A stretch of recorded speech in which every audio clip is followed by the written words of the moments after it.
Good morning to everyone. कैसे हैं बेटे आप सब?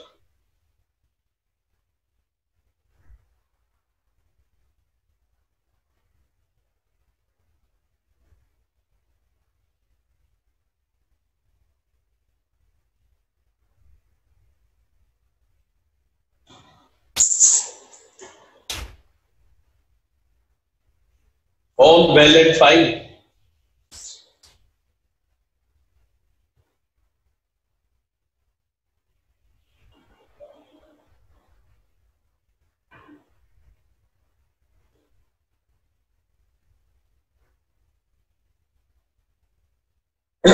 हाँ जी बेटे, कल हमने एक बहुत ही ज्यादा इंपॉर्टेंट टॉपिक किया था आपके अकाउंटिंग पॉइंट ऑफ व्यू से, अगर आपको ध्यान हो।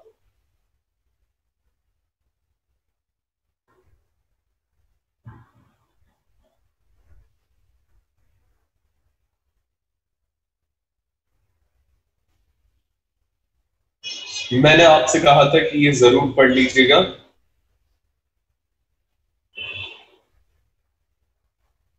ठीक है, और उम्मीद करता हूं कि आपने जरूर पढ़ा होगा। आज बेटे हमारे पास एम्पल ऑफ टाइम है और एम्पल ऑफ क्वेश्चंस है, तो चलिए आज मैचिंग बिल्कुल सही है, हम इसे पूरा यूटिलाइज करेंगे। कल जो हमने किया मैं एक बार फिर से आपको बता दूं, कई बार प्रॉफिट्स में एडजस्टमेंट करनी पड़ती है प्रोफेशनल वैल्यूअर को। वो वैल्यूअर अकाउंट्स के प्रॉफिट्स उठाता है और उसके अंदर मैंने आपको 5 एडजस्टमेंट्स बताई थी।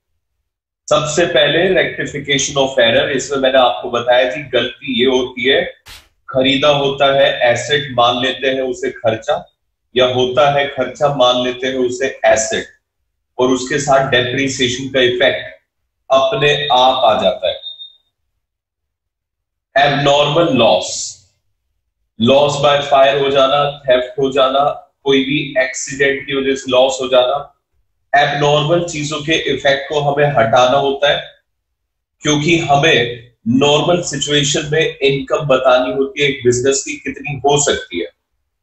इसके बाद एबनॉर्मल गेन्स, इस इफेक्ट को भी आपको हटाना होता है, जैसे कि लॉटरी की income, speculative profit, tax refund unexpectedly जो आ गया आपके पास, ओवर वैल्यूएशन और under valuation of closing stock.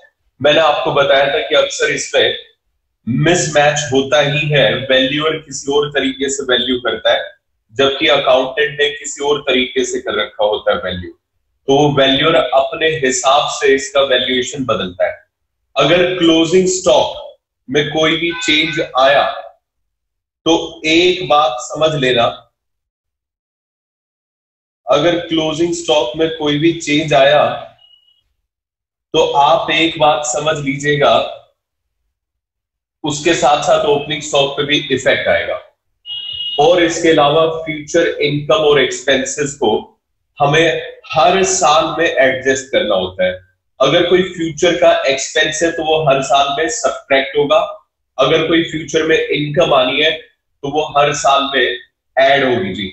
कुल मिला के 5 एडजस्टमेंट थी बेटे, याद कर लो ये एडजस्टमेंट। पहली रेक्टिफिकेशन ऑफ एरर, एसेट को खर्चा, खर्चे को एसेट, उसके साथ डेप्रिसिएशन। दूसरा एबनॉर्मल लॉस, तीसरा एबनॉर्मल गेन, इफेक्ट हटाने हैं जी इनके। ओवर वैल्यूएशन और under valuation of closing stock, इसके साथ ओपनिंग स्टॉक आएगा, और फ्यूचर के एक्सपेंसेस या इनकम की एडजस्टमेंट। ये सारी चीजें थी जो मैंने कल आपको समझाई थी। इसमें किसी भी बच्चे को डाउट है तो मुझसे पूछ सकता है। स्टार्ट करने से पहले ही बेटे मैं आपको बता रहा हूं कि अगर आपको कोई डाउट है तो आप मुझसे पूछ सकते हैं, अदरवाइज आप जल्दी से अपनी बुक ओपन करिए।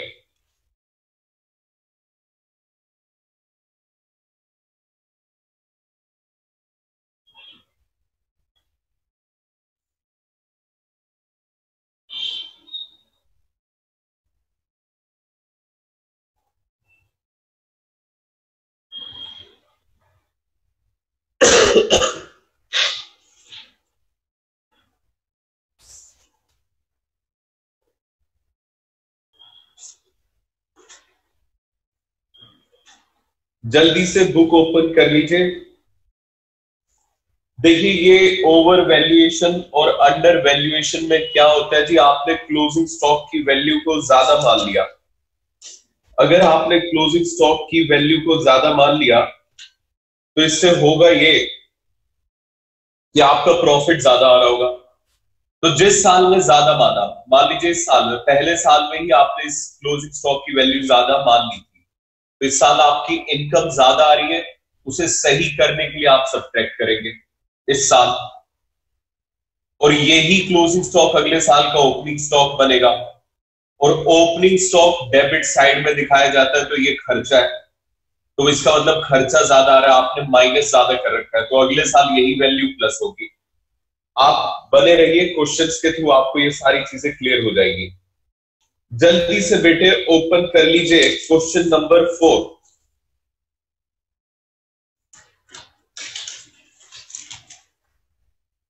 पेज नंबर इज 3.64 और निकाल लीजिएगा क्वेश्चन नंबर 4।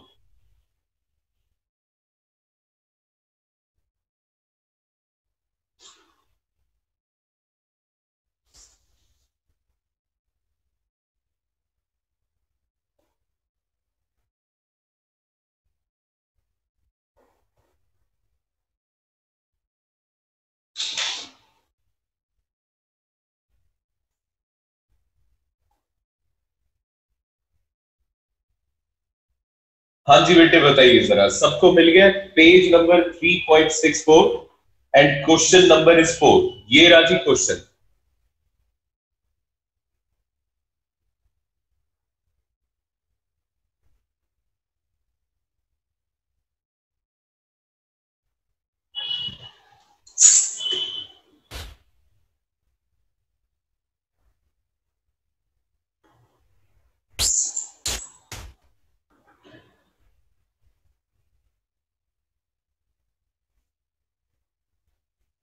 ये लो बेटे, ये पूरा क्वेश्चन मैंने आपकी स्क्रीन पे बड़ा बड़ा शो कर दिया।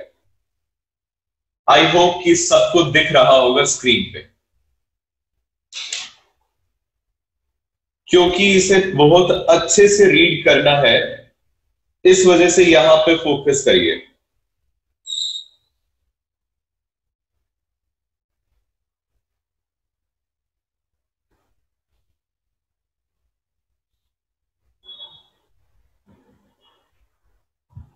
देखिए बेटे, एक्स ने परचेज किया है business of Y from 1 April 2019। X business खरीद रहा है जी किसका? वाई का, 1 अप्रैल 2019 से। मैंने आपको बताया था बेटे कि सेल्फ जनरेटेड गुडविल की वैल्यूएशन की जरूरत हमें तब पड़ती है जब हमारा बिजनेस बिकने वाला हो, हम सामने वाले से अपनी मेहनत की कीमत वसूलते हैं। अब यही बात ये क्वेश्चन कहेगा, for this purpose goodwill is to be valued at 100% of the average annual profits of last 4 years।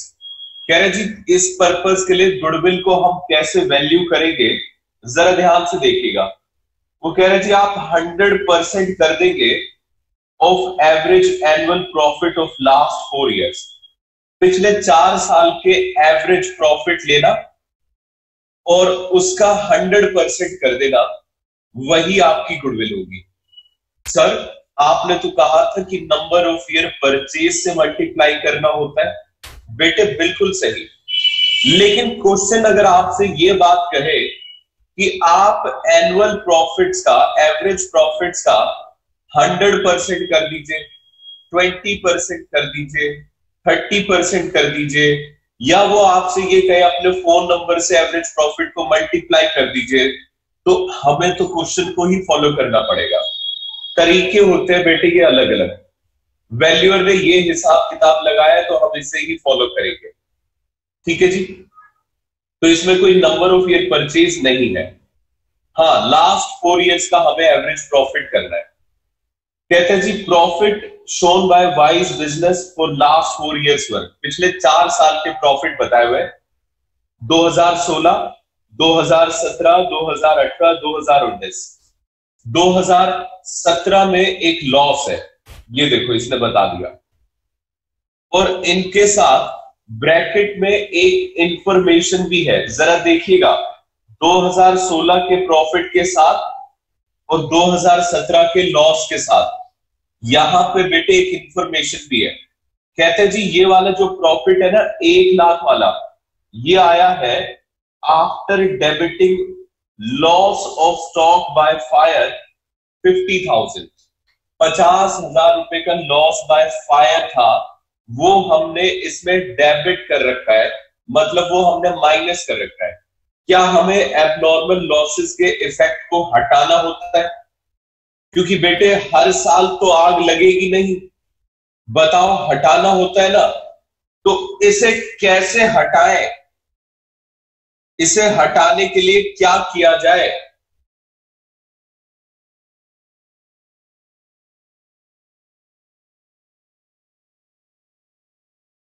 Yes, क्योंकि ये पहले माइनस हो चुका है, तो अब इसे क्या करेंगे जी, ऐड करेंगे। ठीक है, इसी साल के प्रॉफिट में एबनॉर्मल लॉस को प्लस कर देंगे। फिर कहता है 1,50,000 का लॉस है, इसमें इंक्लूडेड है वॉलंटरी रिटायरमेंट कंपनसेशन पेड 80,000। बेटे रिटायरमेंट कंपनसेशन क्या होता है? ये एक वीआरएस होता है, वॉलंटरी रिटायरमेंट स्कीम। अपनी मर्जी से वर्कर रिटायर हो जाए, कहते जी इसके लिए कंपनसेशन हमने दिए 80,000 रुपए। पहली तो एक बात ये समझिएगा कि हर साल ऐसा नहीं होता है कि वर्कर अपनी मर्जी से ही रिटायर हो। ये तो कभी कभी ऐसा होता है जी, वर्कर हमारे रिटायर हो जाते हैं खुद अपनी मर्जी से। क्योंकि जब वीआरएस की स्कीम आती है तो बेटे ये 1 या 2 वर्कर के लिए नहीं आती, ये पूरे बल्क में आती है जी। तो बेटा ऐसा है, ये भी एक किस्म का किस तरह का खर्चा हुआ, एबनॉर्मल। और एबनॉर्मल नेचर अगर इसका है तो ये हर साल तो होने वाला नहीं है, तो इसे भी हटाने के लिए इस लॉस में हम क्या करेंगे, इसे ऐड बैक। हालांकि वो लॉस है तो ऑटोमेटिकली माइनस हो जाएगा, ठीक है, उसे बाद में समझेंगे। इसमें कोई एडजस्टमेंट नहीं है, इसमें कोई एडजस्टमेंट नहीं है। अब आगे पढ़िए। Verification of books of account revealed the following. कहते जी हमने बुक्स को वेरीफाई करा, चेक करा। किसने चेक करा होगा? ये वैल्यूअर ने। और उसके सामने ये सारे भेद खुले। पहला, ड्यूरिंग द ईयर एंडेड 31 मार्च 2017, इस साल 31 मार्च 2017 जिस साल एंड हो रहा है, एक मशीन थी जो कि डिस्ट्रॉय हो गई थी एक्सीडेंट में, and 60,000 was written off as loss in profit and loss account. कहते जी एक मशीन एक्सीडेंट की वजह से डिस्ट्रॉय हो गई थी, ठीक है। एक मशीन एक्सीडेंट की वजह से बेटे क्या हो गई थी, डिस्ट्रॉय।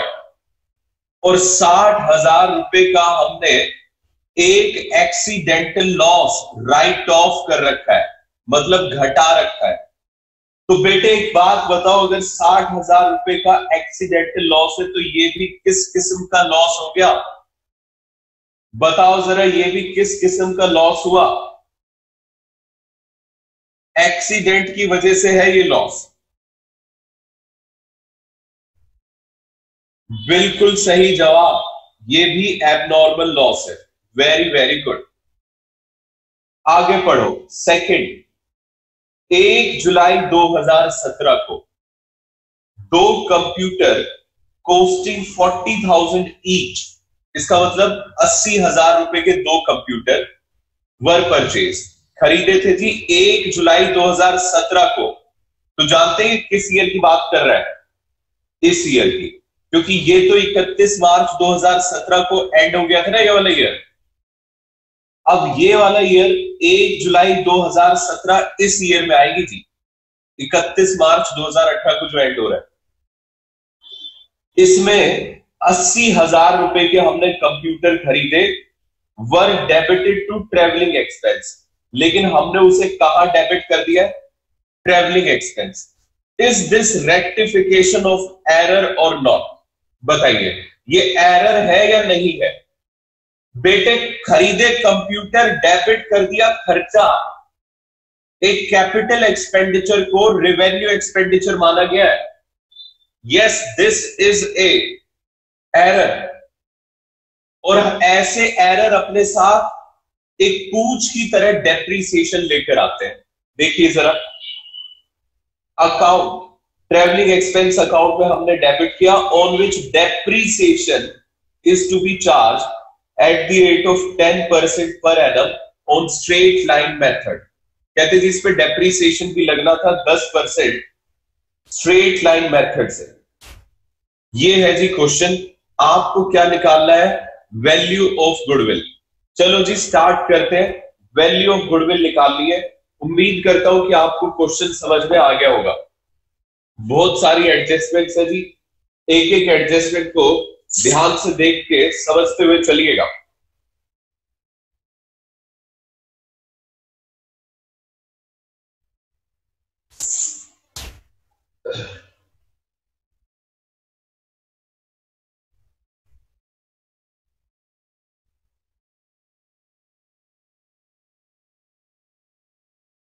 विधि आप चिंता ना करें, मैं आज की क्लास रिकॉर्ड कर रहा हूं।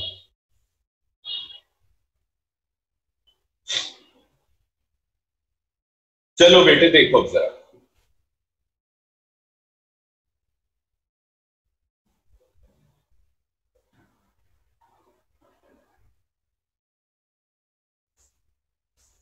बेटे जी गुडविल निकालनी है,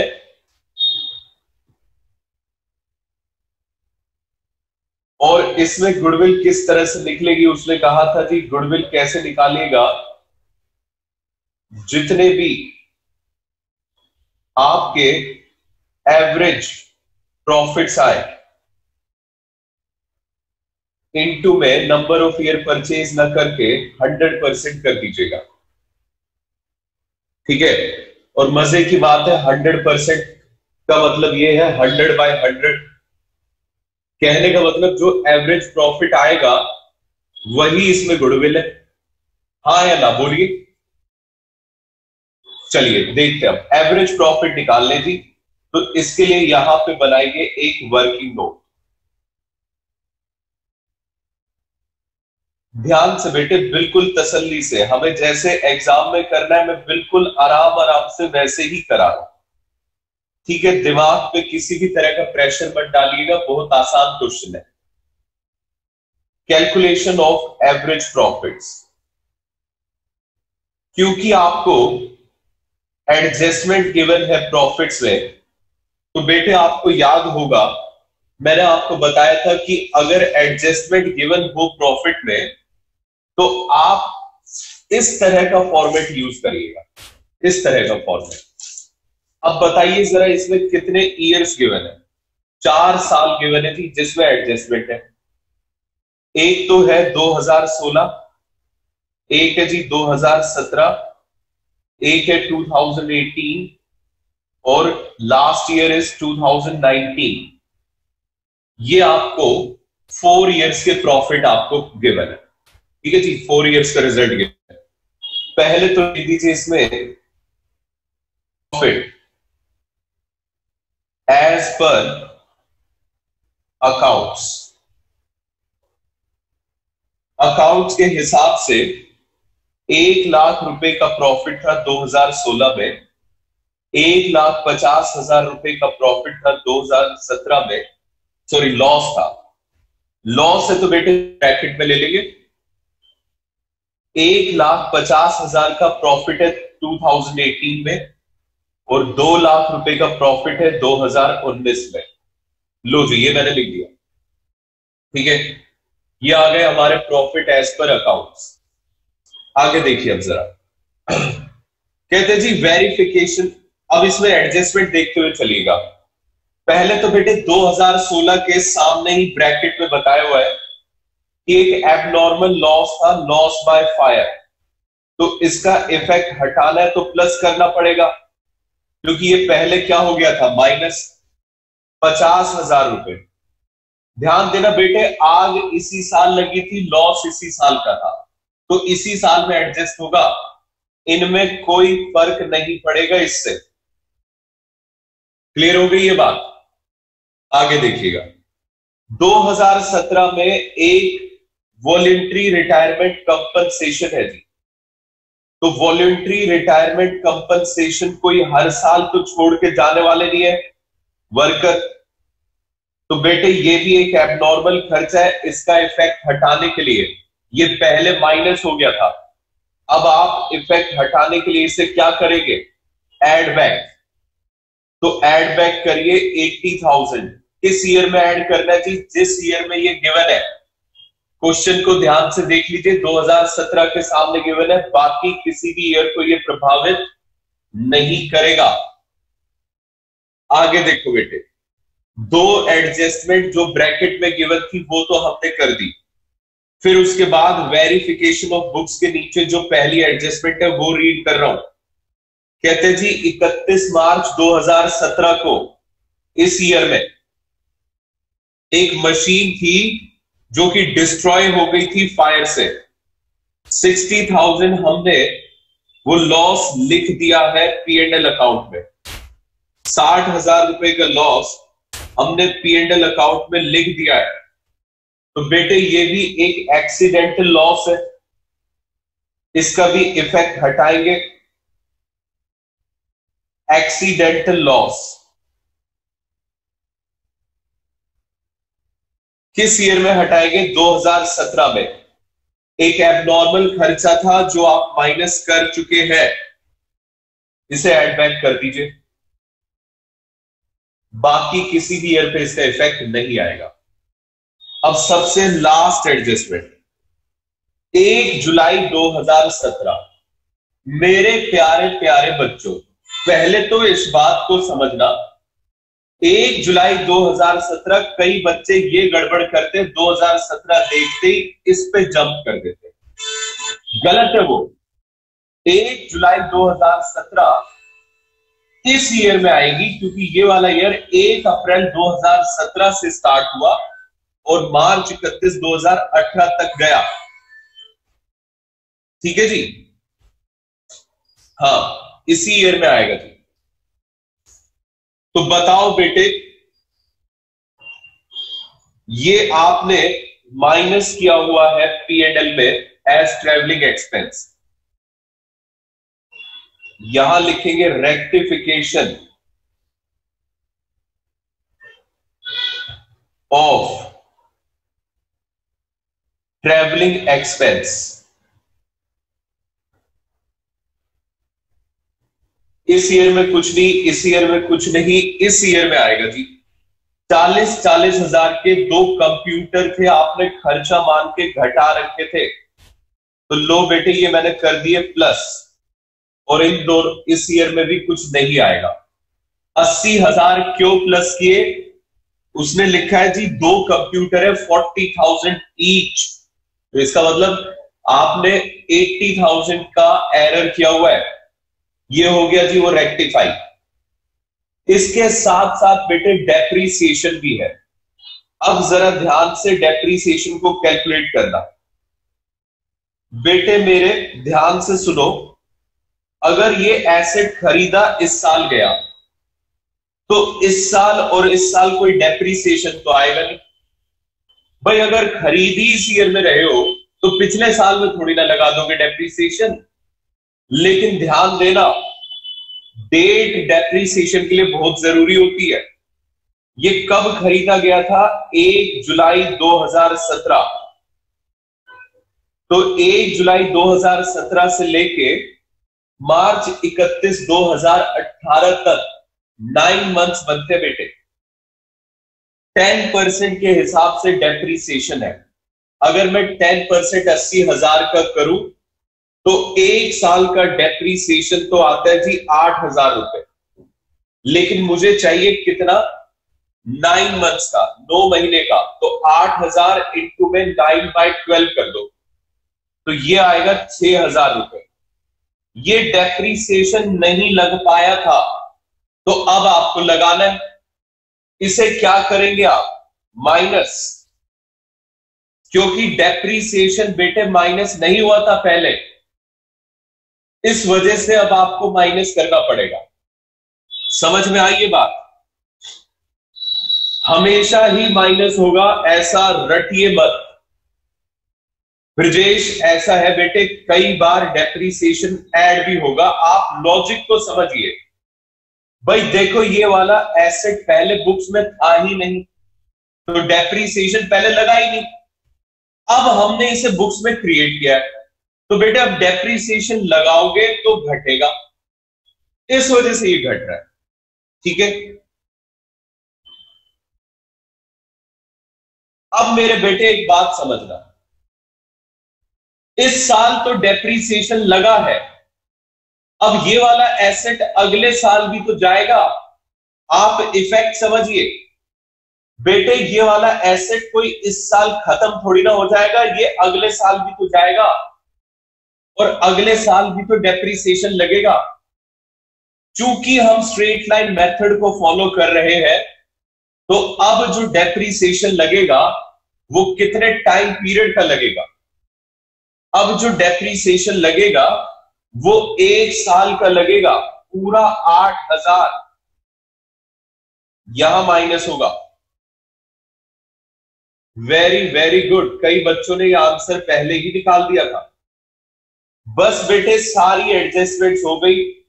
अब आप क्या करेंगे जी, इन प्रॉफिट्स को एडजस्ट करके यहां पे एडजस्टेड प्रॉफिट निकाल दीजिए।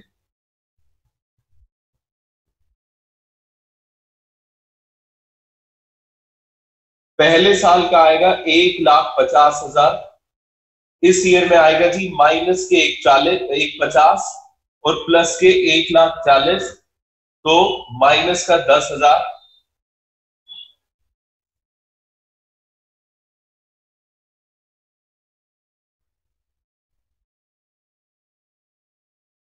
इसे माइनस करिए जरा, तो ये आ रहा है जी आपका 2,24,000 और ये आ रहा है 1,92,000।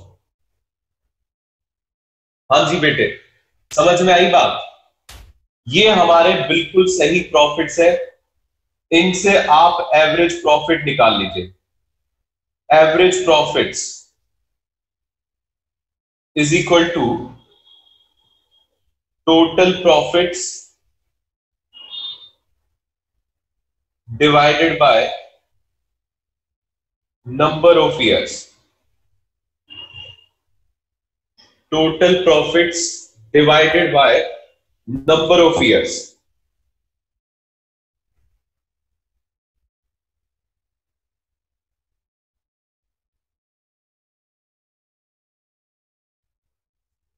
उसे 2019 में ऐड क्यों करेंगे? बच्चे का सवाल है सर। ये 80,000 इस साल ऐड नहीं करेंगे, क्यों करेंगे बेटे? बात को ध्यान से समझो, ये 80,000 ऐड क्यों हो रहा है इस साल? इसी साल इस 80,000 को हमने खर्चा दिखाया हुआ है, अगले साल थोड़ी ना दिखाया। तो ऐड कंप्यूटर की वजह से नहीं हो रहा है, ऐड इस वजह से हो रहा है कि कंप्यूटर को खर्चा दिखा दिया था, प्रॉफिट में से घटा दिया था और वो गलत घटाया हुआ था, इस वजह से आप इसे ऐड बैक कर रहे हैं। ठीक है जी बेटे, टोटल कर दीजिए और बताइए कितना आ रहा है टोटल। ये हो जाएगा 140, ये हो जाएगा जी आपका 364, 564 और ये आएगा 556। Yes, 5,56,000 divided by 4। बताओ बेटे जी कितना आता है? ₹1,39,000। ये एवरेज प्रॉफिट आ गया। इस एवरेज प्रॉफिट को यहां पुट कर दीजिए, 1,39,000 और इनटू में 100%। 100 का मतलब ही क्या होता है बेटे? 100% का 100/100। लो जी, जो एवरेज प्रॉफिट है वही हमारी गुडविल है। तो सर ये कोई पागल है इस तरह से कर रहा है? बेटे ये असल में चेक कर रहा है कि बच्चों को 100% का मतलब पता है या नहीं पता है। ठीक है जी, कई बार इस तरह से भी बेसिक चीजें भी चेक करता है। 2017 में -10,000 है।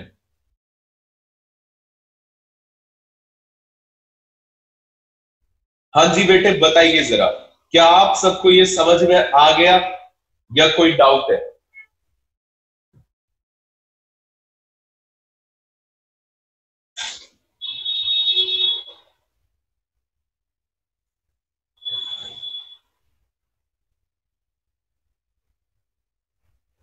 कैसे बेटे ब्रजेश, ये माइनस लॉस था, ठीक है, ये माइनस में कर दिया था हमने, इन्हें हमें ऐड बैक करना था, तो ये पॉजिटिव हो गया ना क्योंकि प्लस करके थे।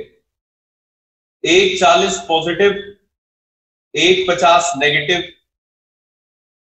तो नेगेटिव का 10,000 ही तो बचेगा।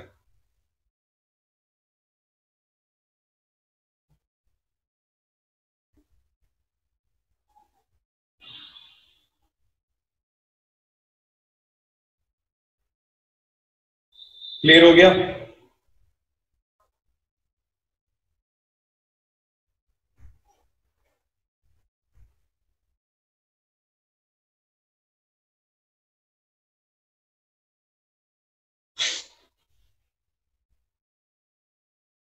कोई बात नहीं,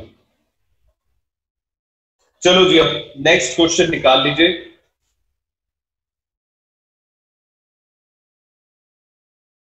क्वेश्चन नंबर इज 6।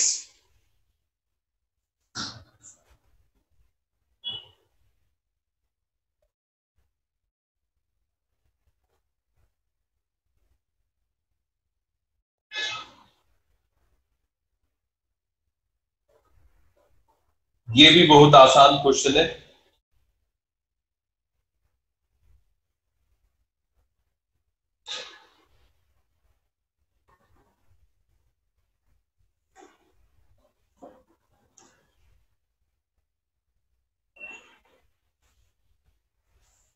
डेप्रीसिएशन में जरा ध्यान देना बेटे, एक 80,000 रुपए का एसेट 1 जुलाई 2017 को आपने खरीदा, आपने उसे ट्रेवलिंग एक्सपेंस मान लिया, गलत हुआ। तो ट्रेवलिंग एक्सपेंस के इफेक्ट को खत्म करने के लिए हमने प्रॉफिट में 80,000 प्लस कर दिया, ये इसी साल में ही प्लस होगा, ठीक है। और अब इस पे हमें डेप्रीसिएशन लगाना है 10% per annum straight line method. तो बेटे ये वाला एसेट अब बुक्स में आ चुका है क्योंकि ट्रेवलिंग एक्सपेंस में आपने इसे हटा दिया और ये आपका एसेट अब रिकॉर्ड हो गया। अगर एसेट रिकॉर्ड हो गया तो इस पे डेप्रीसिएशन भी बनेगा और वो बनेगा जी 10%। लेकिन 10% कब से कब तक का? 1 जुलाई 2017 से मार्च 31, यानी कि 9 महीने का। 10% 8,000 आएगा 80,000 का, 9 मंथ्स का निकालोगे तो 6,000 आएगा। अब ये वाला एसेट अगले साल भी जाएगा और अगर अगले साल जाएगा तो अगले साल डेप्रीसिएशन भी लगेगा। अब स्ट्रेट लाइन मेथड है तो स्ट्रेट लाइन मेथड में जो ओरिजिनल वैल्यू होती है उसकी परसेंटेज लगती है जी। अब क्योंकि इस साल तो ये पूरे 12 महीने यूज हुआ, भाई पिछले साल 1 जुलाई को खरीदा इस वजह से 9 महीने यूज हुआ, इस साल तो पूरे 12 महीने यूज हुआ, तो इस पे डेप्रीसिएशन इस साल लगा दिया 8,000 रुपए, इस वजह से ऐसा हुआ है। समझ गए अब सोनल एंड कोमल?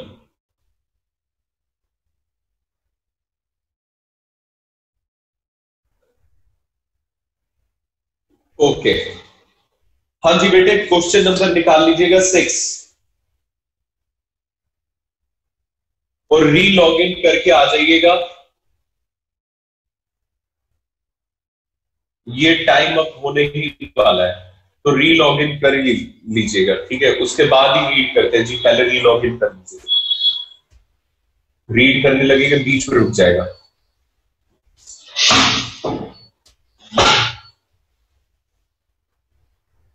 री लॉग इन करके आइए उसके बाद ही रीड कर। हाँ जी बेटे अब देखिएगा क्वेश्चन नंबर 6।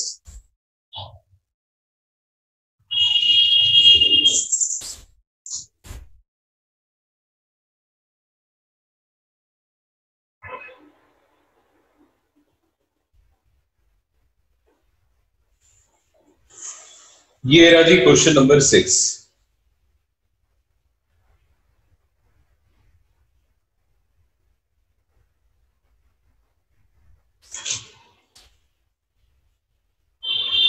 दिख रहा है आप सबको? Question number 6, A B C तीन पार्टनर है जी, और ये शेयर करते हैं प्रॉफिट्स और losses equally. They agree to admit D for equal share. इन्होंने ये एग्री किया कि ये डी को एडमिट करेंगे। जब कभी एडमिशन होता है पार्टनर का, उस मौके पे भी हमें गुडविल को वैल्यू करना पड़ता है। ये आने वाले चैप्टर्स में आपको समझ में आएगा। असल में बेटे जब जब रिकॉन्स्टिट्यूशन होता है तब तक गुडविल वैल्यू होती है। फॉर दिस पर्पस, इस पर्पस के लिए हम गुडविल को वैल्यू कैसे कर रहे हैं जी? 3-year purchase of average profit of last 5 years। हम 3-year परचेज करेंगे ऑफ एवरेज प्रॉफिट, मतलब नंबर ऑफ ईयर परचेज है 3, और एवरेज प्रॉफिट जो भी आएंगे उसे 3 से मल्टीप्लाई कर देंगे। पिछले 5 साल के एवरेज प्रॉफिट ले लें। 2013 का प्रॉफिट बताया हुआ है 60,000। इसके बाद 2014 का प्रॉफिट है जी 1,50,000। 2015 में लॉस है 20,000। 2016 में प्रॉफिट है 2 लाख। 2017 में प्रॉफिट है 1,85,000। आफ्टर दिस वो कहते हैं जी 1 अक्टूबर 2016 को एक कंप्यूटर कोस्टिंग 40,000 वाज परचेज। 1 अक्टूबर 2016 को हमने 40,000 रुपए का एक कंप्यूटर खरीदा था and debited to office expense account on which depreciation is to be charged at 25% per annum. पूरे क्वेश्चन में बस एक ही एडजस्टमेंट है, ठीक है? ध्यान से, 1 अक्टूबर 2016, पहले तो ये बताओ ये किस ईयर में फॉल करेगा? 2016 मार्च 31 में या 2017 मार्च 31 में? देखते बेटे आप कैलेंडर गिन पाते हो या नहीं। बिल्कुल सही जवाब ये 2017 में आएगा, क्योंकि 2016 मार्च 31 को ये वाला ईयर एंड हो गया और ये 2016 1 अक्टूबर की घटना है, तो वो इस ईयर में कवर्ड है जी, इसमें लास्ट ईयर में। एक कंप्यूटर था जिसकी कॉस्ट 40,000 रुपए थी, ये हमने परचेज किया और गलती से डेबिट कर दिया ऑफिस एक्सपेंस अकाउंट को। मतलब हमने एक एसेट को खर्चा दिखा रखा है, ठीक है जी। तो पहले तो वो जो खर्चा आपने गलत दिखाया हुआ है उसके इफेक्ट को खत्म करने के लिए प्लस करेंगे, फिर उसके बाद डेप्रिसिएशन लगेगा, क्योंकि अब एक नया एसेट बन गया 25% पर एनम। क्योंकि एक ही साल लगाना है, इस साल के बाद तो कोई और प्रॉफिट गिवन नहीं है, तो ये चाहे स्ट्रेट लाइन हो या WDV हो, इससे हमें कोई फर्क नहीं पड़ता। ध्यान से सुनना, यहां ये नहीं बताया हुआ कि ये स्ट्रेट लाइन है या WDV, क्योंकि बेटे लास्ट ईयर में ही डेप्रिसिएशन लगेगा और उसी साल लगेगा, तो ये भले WDV हो या फिर स्ट्रेट लाइन हो, इट डजंट मैटर। लेकिन अगर मान लीजिए आपको इससे नेक्स्ट ईयर में भी लगाना पड़ जाता और ये क्वेश्चन ना बताता कि ये WDV या SLM, तो ऑलवेज एज्यूम इट WDV। अगर किसी क्वेश्चन में ऐसा आए, हमें गुडविल निकालनी है जी फर्म की, ये बात क्लियर हो गई। बस लास्ट ईयर में एडजस्टमेंट है बेटे, बहुत ही ज्यादा आसान क्वेश्चन है ये तो। देखो जरा, बहुत बहुत इजी क्वेश्चन है। सबसे पहले तो आप लिखेंगे कि गुडविल आप कैसे निकाल रहे हैं। गुडविल निकल रही है जी हमारी किस तरह से? Average profits multiply by number of years purchase,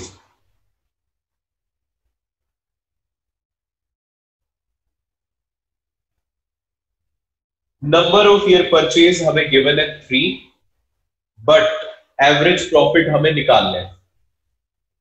तो इसके लिए 2-3 लाइनों के गैप के बाद एक वर्किंग नोट बना दीजिए।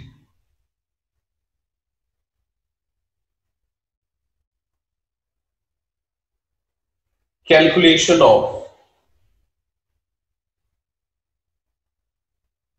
Average profits.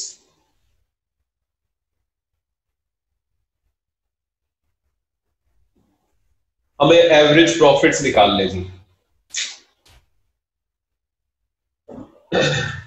ब्रजेश ने आंसर भी निकाल दिया। बेटे ये बताओ जरा, इसमें कितने ईयर्स है? 5। पहले तो आप वो 5 साल यहां लिखे, 2013, 2014, 2015, 2016 और 2017। ठीक है जी। इसके बाद जो आपको प्रॉफिट्स बताए हुए वो लिखिएगा।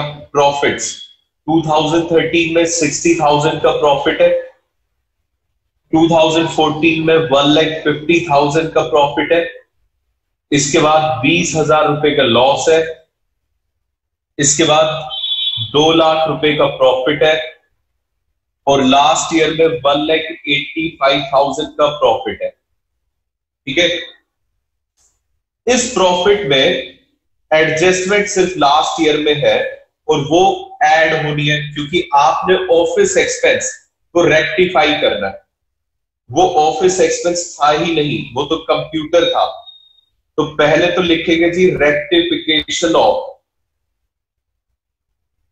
ऑफिस एक्सपेंस सिर्फ लास्ट ईयर में, इनमें से किसी भी ईयर में ये नहीं आएगा।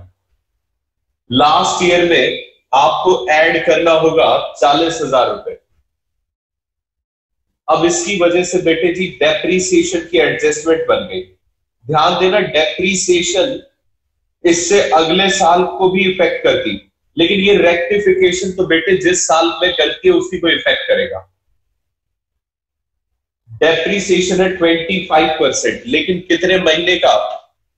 1 अक्टूबर से लेके मार्च 31 तक, यानी कि 6 महीने। तो डेप्रीसिएशन बनेगा जी 5,000 रुपए। लो जी, ये आपके प्रॉफिट्स आ गए 60,000, 1,50,000, ये लॉस हो गया 20,000, ये 2 लाख रुपए का प्रॉफिट, और ये आ जाएगा जी 2,20,000 रुपए।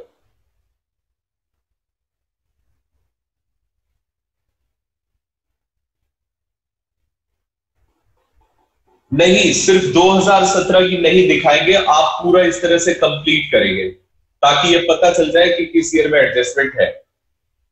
ठीक है। इससे क्लियरिटी ज्यादा रहती है, और इसी फॉर्मेट को फॉलो कीजिए। मैं अब हर क्वेश्चन में अगर अलग फॉर्मेट बताऊंगा सुजल, तो उससे भी प्रॉब्लम हो जाएगी। बताओ बेटे जी, अब हमारा एवरेज प्रॉफिट आएगा।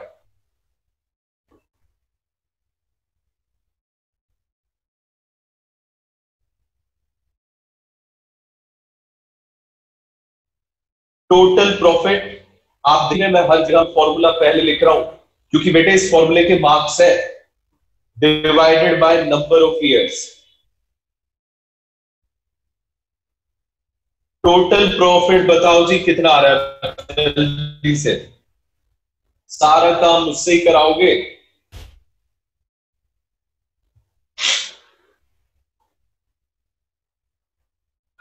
बिल्कुल जी, 6,10,000 आ रहा है डिवाइडेड बाय 5। तो एवरेज प्रॉफिट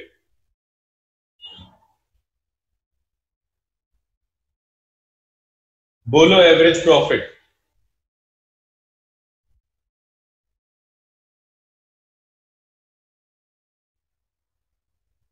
$62,000, सॉरी 1,22,000, राइट।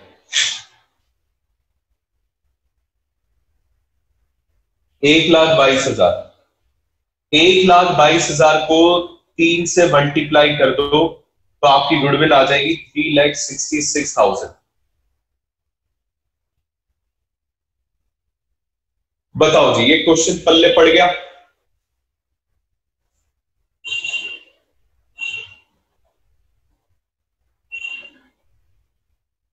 मुश्किल था या आसान?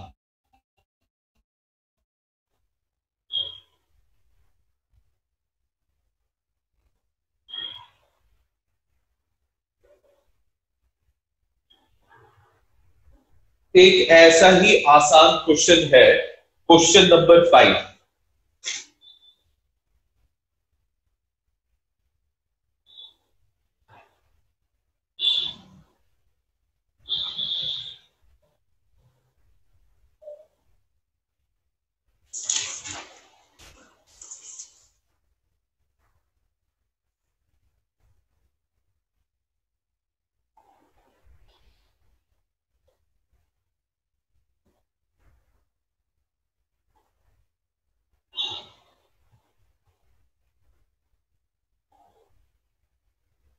बहुत ही ज्यादा आसान क्वेश्चन, इसमें कोई एडजस्टमेंट भी नहीं है जी, इतना आसान क्वेश्चन है। जल्दी से देखिएगा 5th क्वेश्चन।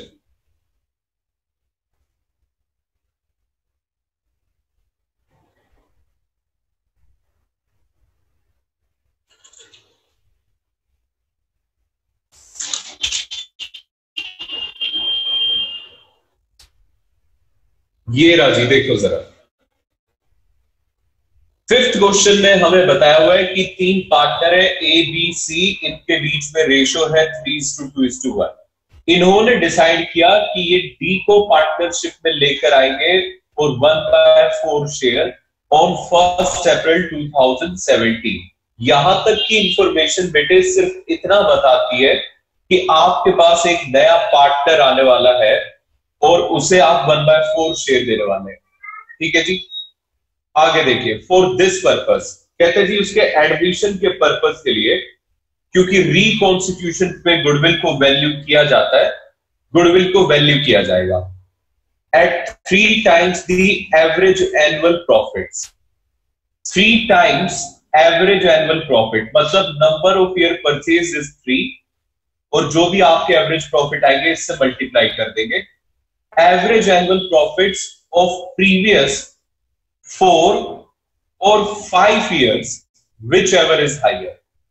अब देखो क्या है कि जब बच्चा समझ जाता है गुडविल निकालना, तो वो बच्चे को कोशिश करता है अंग्रेजी में फंसाने की। कहता है आप एवरेज एनुअल प्रॉफिट्स या तो पिछले 4 साल के लेंगे या पिछले 5 साल के लेंगे, इन दोनों में से वो लेंगे जो ज्यादा आएंगे। मतलब हमें क्या करना है, पहले पिछले 4 साल का एवरेज करेंगे, फिर उसके बाद पिछले 5 साल का एवरेज करेंगे, जो भी इन दोनों में से ज्यादा आएगा वो एवरेज प्रॉफिट मान लिया जाएगा और उसे 3 से मल्टीप्लाई करेंगे तो गुडविल आएगी। और पिछले 5 साल के प्रॉफिट यहां गिवन है।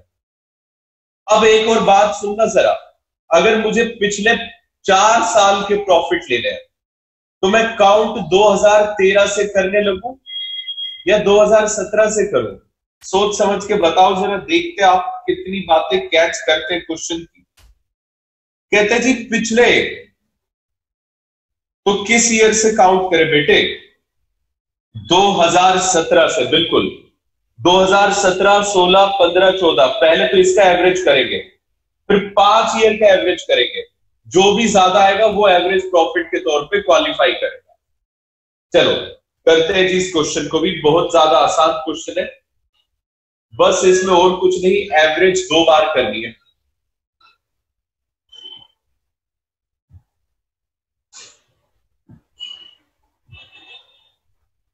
Goodwill is equal to, goodwill आएगा जी किस तरह से, average profits multiply by number of year purchase. Average profits अभी हमें निकालना है, नंबर ऑफ ईयर परचेज हमें गिवन है जी 3।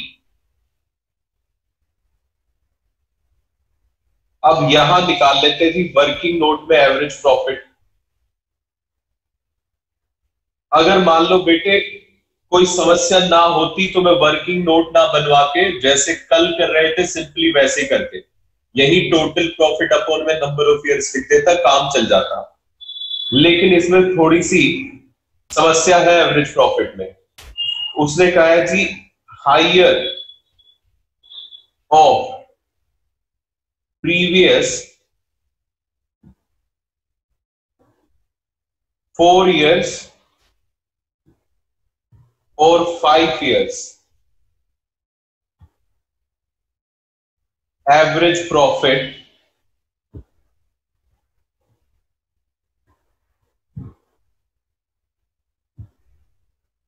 will be taken as final average profit. जो भी इन दोनों में से हाइयर आएगा हम उससे मान लेंगे। तो इसमें ए पार्ट लिखिए, पहले हम एवरेज कर देते हैं पिछले 4 साल का एवरेज ऑफ 4 years प्रॉफिट। लो बेटे जी, मैं यहां पे डायरेक्ट बिना फॉर्मूले के कर रहा हूं, ठीक है, लेकिन आपको लिखने पड़ेंगे फॉर्मूले एग्जाम में। पिछले 4 साल का एवरेज प्रॉफिट कर दीजिए। टोटल करेंगे जी कैसे? पिछले साल आपको कैसे लेने? 2 लाख प्लस 1,10,000 प्लस 1,50,000 और प्लस 1,20,000। इसे डिवाइड कर दीजिएगा 4 से, तो ये आएगा 1,45,000। बी, अब करेंगे एवरेज ऑफ 5 years प्रॉफिट्स। पिछले 5 साल का 5 से डिवाइड करना जी। अब 5 साल के प्रॉफिट लेंगे तो ये आएगा 2 लाख प्लस 1,10,000 प्लस 1,50,000 प्लस 1,20,000 और प्लस 1,30,000। इसे सॉल्व करेंगे तो ये बन रहा है 1,42,000। कई बच्चे सोच रहे थे कि सर क्यों बेकार में कैलकुलेशन करी, 5 साल का ही तो प्रॉफिट हाइयर आएगा। तो बेटे लो, आपका भ्रम यहां पे खत्म होता है। 5 साल का नहीं आया जी, ठीक है। अब इनमें से हाइयर क्या है? 145, इसे ऑप्ट कर लेंगे और यही हमारी गुडविल होगी 4,35,000। क्या आप सबको ये समझ में आ गया? बताइए।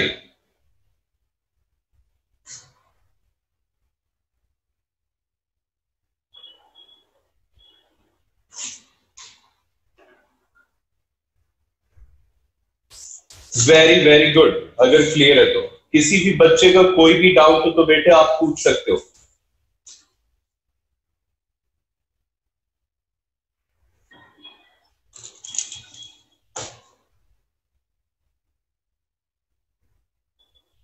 कोई डाउट नहीं है? चलिए तो अब जरा देखिएगा। अब हम एक और कंसेप्ट सीखने वाले हैं जो एवरेज प्रॉफिट से ही रिलेटेड है। पहले तो हमने सिंपल एवरेज प्रॉफिट से गुडविल निकाली, फिर एडजस्टेड से निकाली। अब एक और किस्म के एवरेज प्रॉफिट आते हैं, concept of weighted average profits. मेरे बच्चे बात जरा ध्यान से समझना, ये भी एवरेज प्रॉफिट का ही कंसेप्ट है, बस इसमें एक नई चीज आ रही है थी, वेटेड एवरेज प्रॉफिट। आप असल में 11th क्लास में मेजर ऑफ सेंट्रल टेंडेंसीज में एवरेज निकालना सीख चुके हैं। नंबर ऑफ ईयर परचेज क्या होता है? ये कौन बच्चा है राव साहब के नाम से? बेटे एक बार अपना नाम तो बता दो, फिर मैं आपको समझा देता हूं। सम्मान बेटे, कल आपने क्लास अटेंड ही करी थी क्या? खैर, आप फिर भी एक बार समझ लीजिए नंबर ऑफ ईयर परचेज क्या होता है। बेटे, पिछले ऑनर के मेहनत की वजह से गुडविल बनती है। अगर उस पिछले ऑनर की मेहनत की वजह से मेरे पास प्रॉफिट आए तो वो कितने साल तक आएगा? पूरी जिंदगी तो आएगा नहीं। मान लो सम्मान बेटे, जैसे मैं ट्यूशन पढ़ाता हूं, ठीक है जी, आप क्या करते हैं? आप भी बेटे अकाउंट्स के टीचर बन जाते हैं और कहते हैं कि सर अब आप बूढ़े हो गए, आप हटो और मुझे पढ़ाने दो। मैं कहता हूं ठीक है बेटे, मेरा रनिंग इंस्टीट्यूट है वो खरीद लो। अब क्या होता है जी, 1 साल या 2 साल तो बच्चे ये सोच के आएंगे कि मैं पढ़ा रहा हूं, ठीक है ना, वो इस वजह से आएंगे। तो 2 साल तक कस्टमर आपके पास इस वजह से आ रहे हैं क्योंकि प्रीवियस ओनर ने मेहनत की हुई। तो जितने साल तक प्रीवियस ओनर की वजह से आपके पास फायदा पहुंचता है, उतने साल को हम कहते हैं नंबर ऑफ ईयर परचेज। मतलब हमने उसके कितने साल की मेहनत खरीद रखी है। तो यहां पे जैसे मेरे एग्जांपल में 2 था, कईयों में 3 होगा, कईयों में 4 होगा। ये होता है जी नंबर ऑफ ईयर परचेज। उम्मीद करता हूं कि अब आपको समझ आ गया। Very good. अब है जी वेटेड एवरेज प्रॉफिट्स। देखो बेटे, बात को बहुत गंभीरता से समझना। जिस पर्सन ने इस मेथड को बनाया था उसने बस एक हल्का सा पॉइंट था जो पकड़ लिया था और उसकी वजह से इस पर्सन को अवार्ड में दी गई थी पीएचडी की डिग्री, जिसने ये बनाया था। पीएचडी की डिग्री में होता यह है कि आपको कोई एक नई चीज क्रिएट करनी होती है रिसर्च के थ्रू। तो बेटे अब जरा इसकी रिसर्च देखना, इसने क्या किया, जरा ध्यान से समझना। आपको याद होगा राम और श्याम वाला एग्जांपल। मैंने आपको बताया था कि इनके अलग अलग क्लासेस में क्या रिजल्ट आए थे। एक 9th क्लास का रिजल्ट बताया, एक 10th का बताया, एक 11th का बताया। मैं अपनी मर्जी से दोबारा और कुछ ले रहा हूं जी। 80%, 90% और 40%। शाम का रिजल्ट रहा 40%, 60% और 98%। ठीक है, अब जरा ध्यान से देखिए। मैं आपसे यह जानना चाहता हूं कि 12th क्लास में इनका क्या रिजल्ट रहेगा, आप बता दीजिए। उस दिन बेटे मैंने आपसे ये कहा, जब भी फ्यूचर का अंदाजा लगाना हो पास्ट ईयर के रिजल्ट के बेसिस पे, तो क्या करो, एवरेज कर दो। तो अगर मान लीजिए मैं एवरेज रिजल्ट निकालता हूं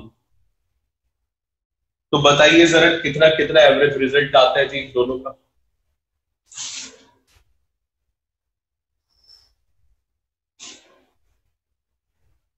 सेवेंटी % तो आएगा राम का,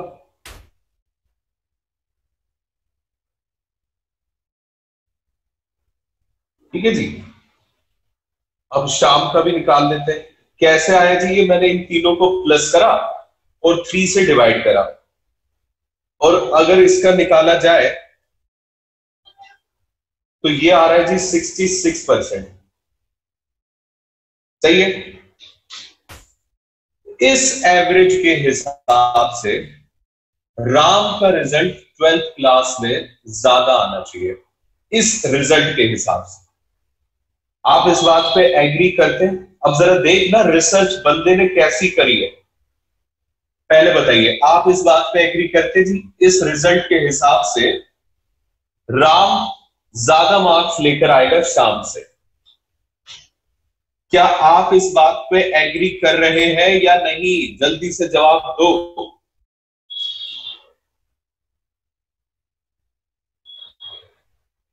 यस सर, बिल्कुल सही कह रहे हैं सर। इस रिजल्ट के हिसाब से अगर इसके 70% है तो ऑफकोर्स ये ही ज्यादा मार्क्स लेकर आएगा। अब बेटे क्या होता है, कई तो बच्चे होते हैं जो रट्टे मार पढ़ाई करते हैं, और कई होते हैं बेटे आप जैसे शार्प माइंडेड, एकदम तीखे दिमाग से सोचते हैं। जरा देखो जरा वो किस तरह से रिसर्च का माइंड रखते हैं। देखो बेटे, 11th क्लास में राम का रिजल्ट 40% है और शाम का रिजल्ट 11th क्लास में 98% है। एक बात बताओ, 12th क्लास के रिजल्ट को ज्यादा इफेक्ट कौन सा ईयर करेगा? 11th क्लास की पढ़ाई ज्यादा इफेक्ट करेगी या 9th और 10th की पढ़ाई ज्यादा इफेक्ट करेगी? सोच समझ के बताओ। ऑफ कोर्स 11th क्लास का रिजल्ट ज्यादा मैटर करता है। तो जिस पर्सन ने ये वेटेड एवरेज प्रॉफिट निकाला उसने एक बात कही, क्या तुमने ये एवरेज निकाल के हमें दिखा दी? गलत ही एवरेज तो। एक बार जरा इनका रिजल्ट देखो भाई। लास्ट ईयर का जो रिजल्ट है वो सबसे ज्यादा इफेक्ट करता है करंट ईयर के रिजल्ट, और लास्ट ईयर के रिजल्ट में राम पिट रहा है और ये हिट हो रहा है, और जबकि तुमने अपने रिजल्ट में राम को हीरो बना दिया और शाम को तुमने फिसड्डी बना दिया। गलत है ये एवरेज। इस तरह से एवरेज होनी ही नहीं चाहिए। हमें एवरेज किस तरह से लेनी चाहिए? इस ईयर को सबसे ज्यादा वेटेज देते हुए, और सबसे कम वेटेज देनी है जी किसे? राम को। तो बेटे वहां से जन्म होता है एक नई एवरेज का, वेटेड एवरेज। अब देखिए जरा वेटेड एवरेज राम के लिए किस तरह से निकाली जाएगी। राम का रिजल्ट पहले साल में 80% था, फिर 90%, फिर 40%। अब वो कहते हैं जी इन रिजल्ट्स को, ये जो रिजल्ट्स है इन्हें वेट असाइन करो, और इस तरह से वेट्स असाइन करो कि जो सबसे लेटेस्ट ईयर है उसे हाईएस्ट वेट मिले। क्योंकि बेटे सिर्फ 3 साल है तो हाईएस्ट वेट भी 3 ही होगा। अगर 4 साल होंगे तो हाईएस्ट वेट 4 होगा, मतलब जितने ईयर का प्रॉफिट होगा उतना ही हाईएस्ट वेट होगा। यह सिंपल आप ऐसा समझ लीजिए, ऐसे कर देना जी 1 2 3 4 5 6 7। उससे क्या होगा जी, इसे सबसे ज्यादा वेटेज मिलेगी, इसे इससे कम मिलेगी और इसे सबसे कम मिलेगी। और कहते हैं जी ये निकालो वेटेड रिजल्ट। वेटेड रिजल्ट निकाल लो। वेटेड रिजल्ट कैसे आएगा जी? 80, 180 और 120, और इस वेटेड रिजल्ट का कर दो टोटल ऑफ वेटेड रिजल्ट। बोलो बेटे जी, टोटल करेंगे तो कितना बनेगा ये? 380।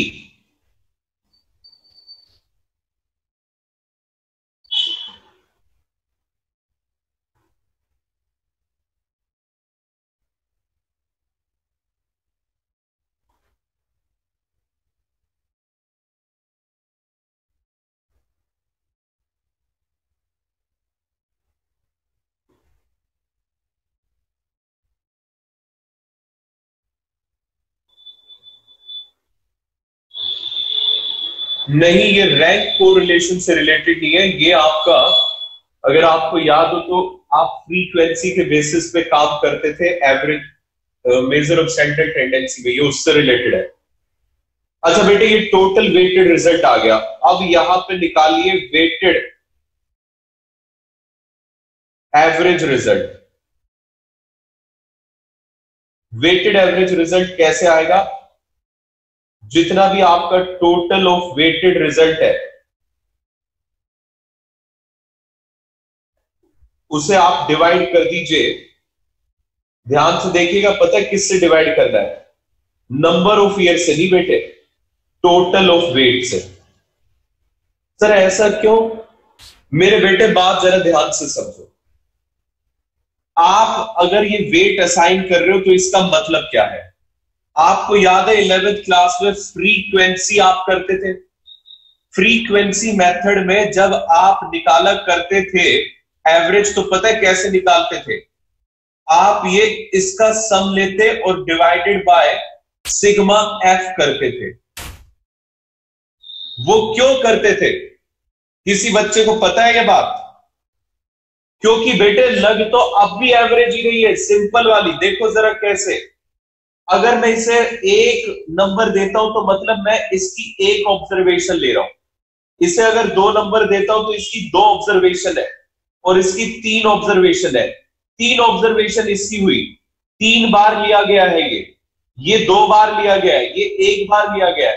तो बेटे बताओ टोटल ऑब्जर्वेशन आपने कितनी ली? भाई 3 तो 40% ली, 2 90% ली और 1 80% ली। तो कुल मिला के आपने जानते कितनी ऑब्जर्वेशन ली है? 6। And this is equal to total of weights. और ये आएगा जी 380। अब बताइए जरा, 380 डिवाइडेड बाय 6 अगर किया जाए तो ये बनता है 63.33%। इसी तरह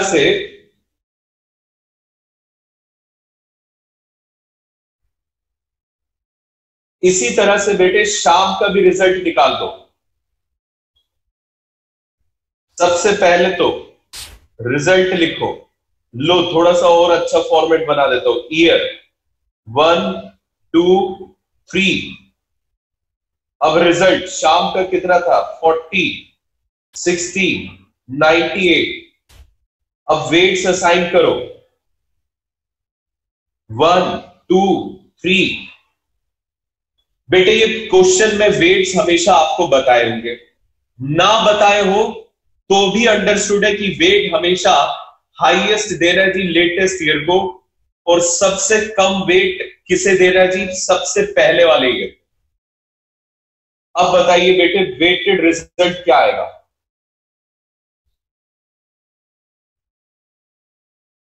वेटेड रिजल्ट ये 40 आएगा, 120 आएगा और ये आ जाएगा जी आपका 98 इंटू में 3 करेंगे 270 प्लस 294। इन सब का एडिशन कर दीजिए।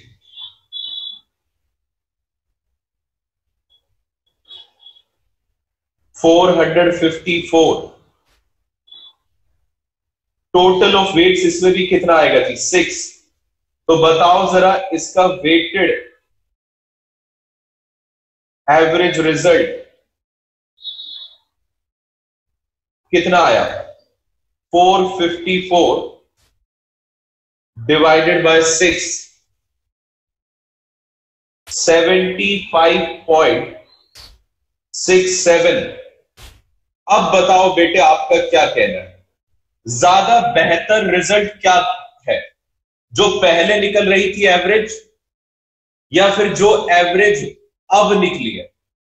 क्योंकि बेटे 12th क्लास को 11th क्लास का रिजल्ट सबसे ज्यादा इफेक्ट करता है, तो उसके हिसाब से दिस इज मोर एक्यूरेट। तो हमें इस तरीके से वेटेड एवरेज लेनी चाहिए। हालांकि हमारे प्रैक्टिकल लाइफ में वेटेड एवरेज तब ली जाती है जब बिजनेस के प्रॉफिट्स एक ट्रेंड शो करें, इंक्रीजिंग या डिक्रीजिंग। आप हायर क्लासेस में जाएंगे, वहां भी गुडविल आएगी, वहां पे आप वेटेड एवरेज तब लगा रहे होंगे जी जब आपको क्या मिल रहा होगा? एक ट्रेंड मिल रहा होगा क्वेश्चन में। ट्रेंड क्या होता है? या तो लगातार हर साल बढ़े या लगातार हर साल घटे। मतलब ये कि जैसे इसमें कोई ट्रेंड नहीं है, 80, 90 फिर गिर गया, ट्रेंड नहीं है जी। इसमें देखो एक ट्रेंड है, पहले 40 है, फिर 60 है, फिर 98 है, एक बढ़ता हुआ ट्रेंड है। तो वैसे तो वेटेड एवरेज इन पे लगना चाहिए, इस पे लगना ही नहीं चाहिए। लेकिन आपके बुक के हिसाब से, आपके सिलेबस के हिसाब से, जहां कहीं पे भी क्वेश्चन कह देंगे ना वेटेड लगाओ, बस वहां आपको वेटेड ही लगाना है। क्या ये बात समझ में आ गई कि किस तरह से वेटेड एवरेज प्रॉफिट से निकलेंगे? बोलो बेटे, आपको पता चल गया कि ज्यादा बेहतर एवरेज क्या है, नॉर्मल एवरेज या weighted average, which is better? बताइए।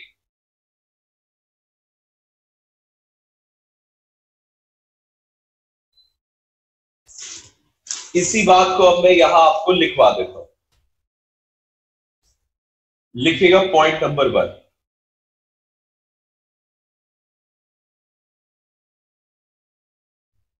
गुडविल हम किस तरह से निकालेंगे जी? वेटेड एवरेज प्रॉफिट से। Goodwill is equal to weighted average profits multiply by number of years purchase. Number of year purchase में कोई बदलाव नहीं है। बदलाव है जी क्या? पहले सिंपल एवरेज ले रहे थे, अब कौन सी एवरेज ले रहे हैं? Weighted average. बस ये बदलाव है। आगे देखिए, ये हमेशा गिवन होगा और वेटेड एवरेज आपको निकालना पड़ेगा। वेयर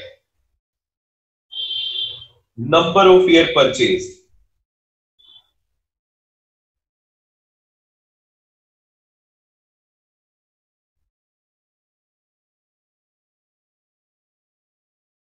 ऑलवेज गिवन, ये हमेशा ही गिवन होगा। ठीक है जी। और